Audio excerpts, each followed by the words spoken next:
NDR Radio 103.9. Lo demás es silencio.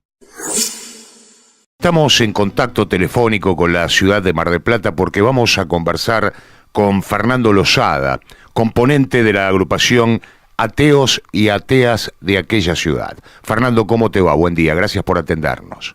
¿Qué tal? ¿Cómo estás? Un gusto siempre. Bueno, el tema hoy, Fernando, tiene que ver con este relato casi escolar, por lo patriótico nada más en cuanto a su resaltación, que hacemos a 37 años de la Guerra de Malvinas, como si fuera una tapa de la revista Villiquen o parte de un manual impostor escolar, no teniendo en cuenta las relaciones sociales y sobre todo eclesiásticas que tuvieron lugar para el desarrollo de esa contienda.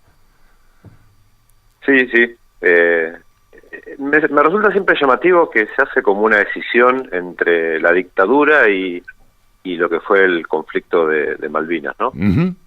Parece como que no hubiera sido en un contexto de gobierno de facto, ¿no? Tal cual. Pero bueno, no solo fue en ese contexto, sino que además se usó para poder, digamos, continuar un tiempo más con la dictadura que ya se caía a pedazos, con las distintas manifestaciones sociales y de movimientos sindicales que ya estaban enfrentando en la calle al gobierno, ¿no? De turno, que era el de Viñones en ese momento, de Galtieri, perdón. De Galtieri, claro. De Galtieri. Y bueno, lamentablemente parece como que cierto patriotismo hace que omnibule...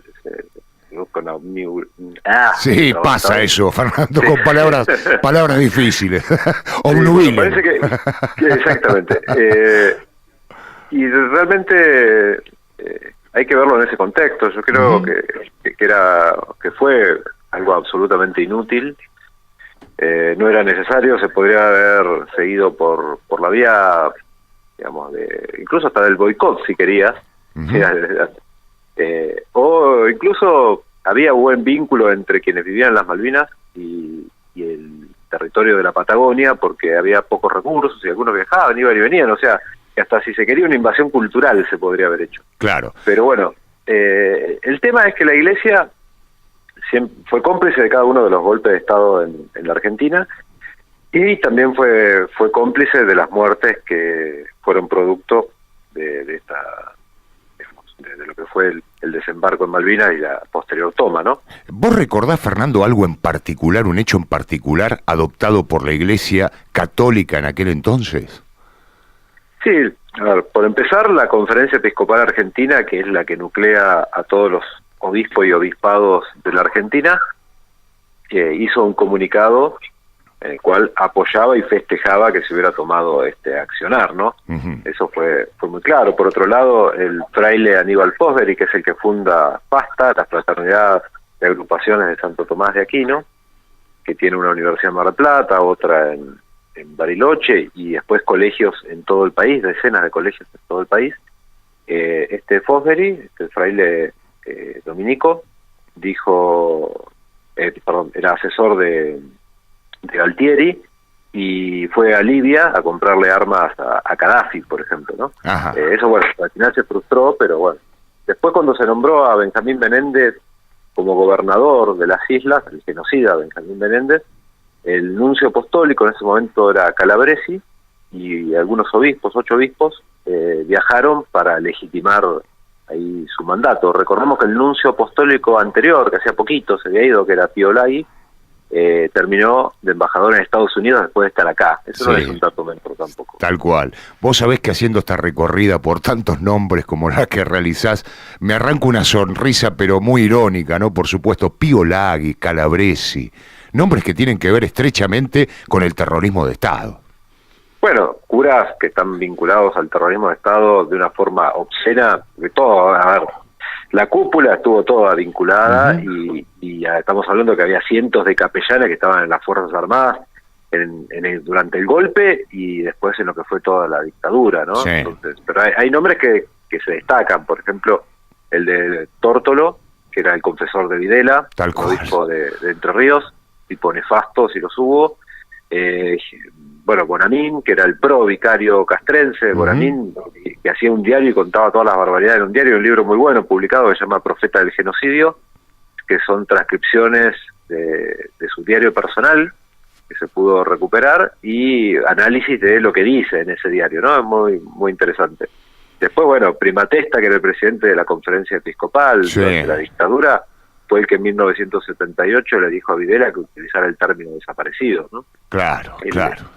Así que bueno, y después tenemos a Antonio Plaza, el obispo de La Plata, que se enriqueció él mismo personalmente en la dictadura y que participaba directamente en las sesiones de tortura, ¿no? Iba y estaba ahí presente, y incluso los pateaba a los torturados y les decía que hablaban de una vez porque si no iba a ser peor.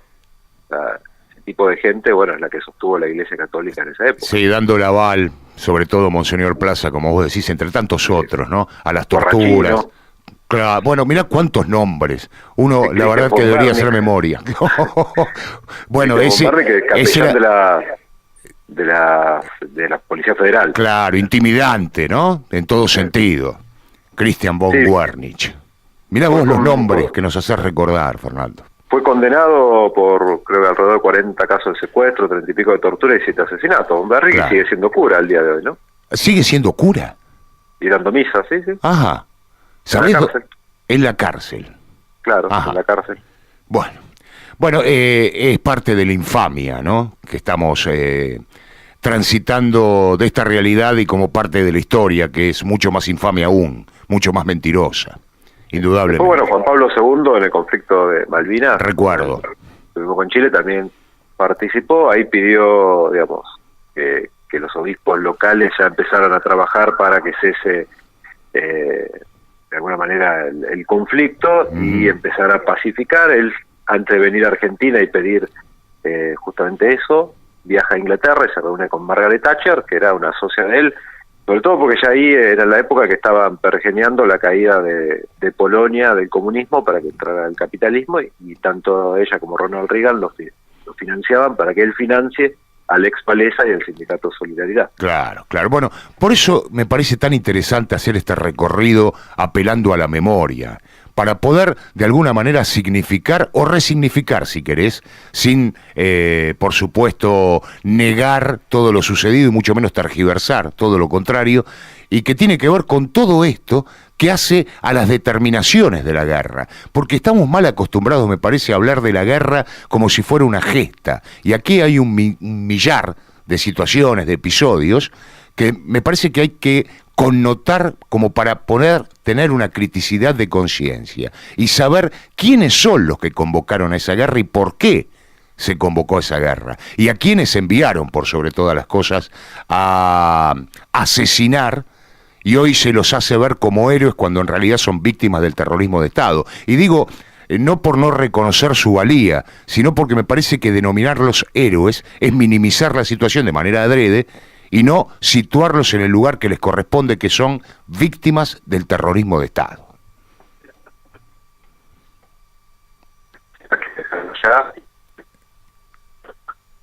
Estamos perdiendo el contacto, Cabezón. Bueno, no importa, quedó más o menos especificado. Los superiores. A ver. El primer caído de Malvinas, que es Pedro Giachino. Claro. Bueno, Pedro Giachino era un genocida, un torturador. Él, digamos, y un asesino también. Él ordenó en Zárate a un subordinado que le disparara a una persona que tenían encapuchada en un interrogatorio. También participaba en sesiones de tortura, fue identificado, y su despacho en la base naval de Mar del Plata, que era un centro clandestino de detención, estaba al lado de la sala de tortura. Bueno, él es el primer caído en Malvinas, pero eso no lo hace ni héroe ni una persona que la sociedad deba rendirle homenaje.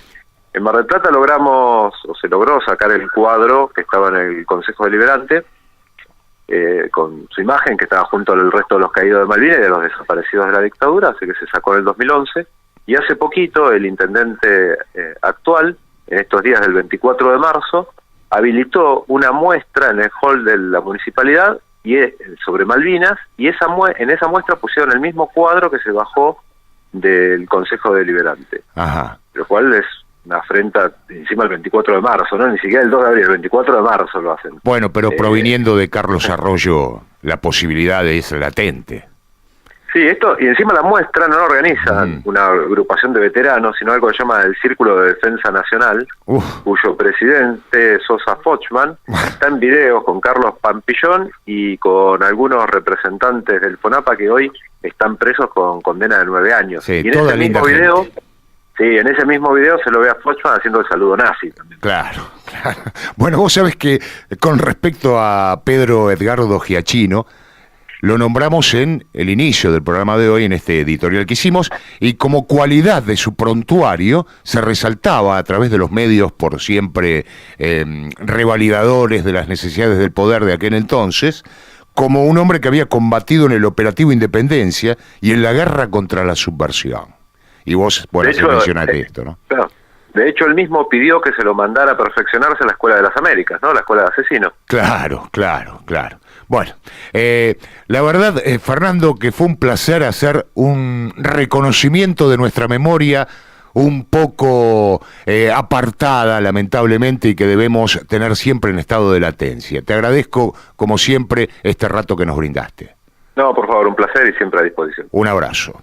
Un abrazo. Fernando Losada, integrante de Ateos y Ateas de Mar del Plata, haciendo un recorrido por la memoria, esencial, un recorrido que nos permite reconocer o volver a reconocer a ciertos nombres que tienen que ver sobre todo con la Iglesia Católica, que uno quizá va olvidando con el correr del tiempo. Hacía referencia a Quarrachino, von Wernich, Plaza, todos curas genocidas y cómplices de la dictadura cívico-militar.